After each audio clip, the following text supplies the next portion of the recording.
Last question. Mike Tyson versus Jake Paul.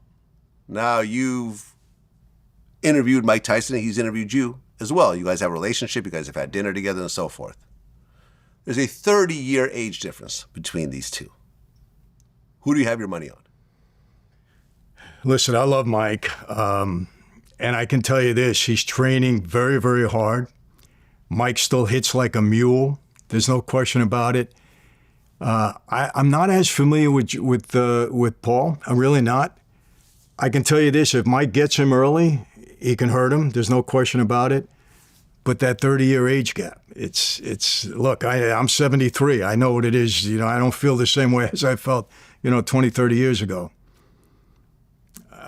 I would refrain from betting on something like this. But because if I had to bet, I would bet Mike. I'd have to, because he's my friend, and I love the guy, and I'd be rooting for him, so I'd hate to bet against him.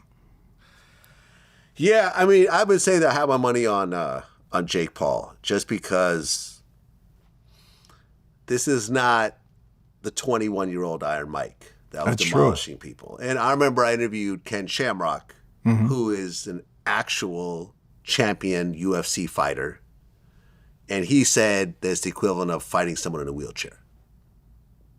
He said it's not the same Mike Tyson, and so I have to defer to actual professionals in the field. I could say, oh, well, he does this, that, and third. No, let me talk to someone who actually has gotten in the ring at the highest level, and what do they have to say? Because it's, look, it's not a regular boxing match. Originally, it was supposed to be a real sanctioned boxing match that was going to be on the permanent records of both people. Right. Now, 14-ounce gloves instead of 10-ounce, 8 rounds instead of 12, 2-minute rounds instead of 3-minute rounds. So really, this is an exhibition match. Correct. Right? Correct. But, listen, and most of the people that I spoke to in the industry, they all concur with that. Regardless, it is Mike, and he still has that power, but it's a tough job ahead of him. Let's face it.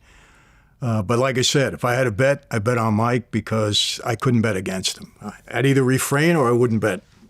Yeah, I think the thing with Mike, I wouldn't bet against him. And this is something I talked about with Evander Holyfield. Mm-hmm.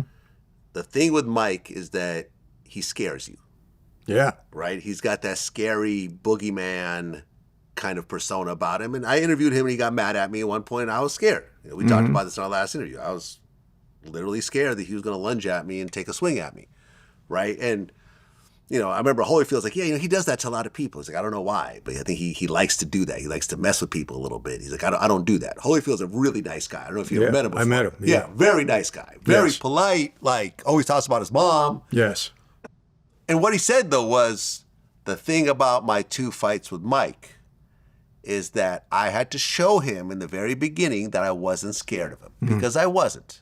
They had met up, earlier in their careers. They had sparred together, whatever else. He said, I wasn't scared of Mike Tyson. And once Mike realizes you're not scared of him, that's a lot of his edge.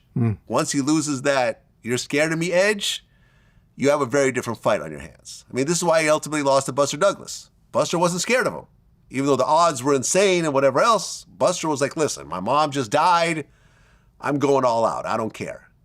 Flip side, when he got in the ring with Michael Spinks, Michael was practically shaking, and that didn't last, 40 seconds into the first round. Yeah. Exactly. So in that fight, if Jake Paul walks in scared of Mike Tyson, Mike's going to win.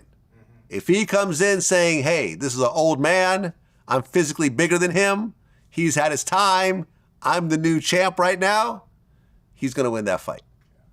And that's my prediction. Well, listen, I'd love to see Mike win. I'm going to be honest with you. I really would, but he's got a tough road ahead against him. But hey, I believe in him. If anybody can do it, I think he can. Yeah. And I've talked to his trainers. He's training really hard. Oh, I know. He injured himself at one point, which is why they had to push back the fight. The fight should have already happened. That's right. Yeah. So it's the 15th of November. I believe he's training very hard. Yeah. Yeah. We'll see. That's what it is. Michael Franzese, always a pleasure. Make sure everyone checks out your YouTube channel, which has been growing a lot of big clips out there, a lot of big interviews. Congrats on, not a lot of people could start a successful YouTube channel, and you've done it. So congrats on your success. Thank you on that. And Vlad, always a pleasure. Always a pleasure. Till next time. Great. Peace.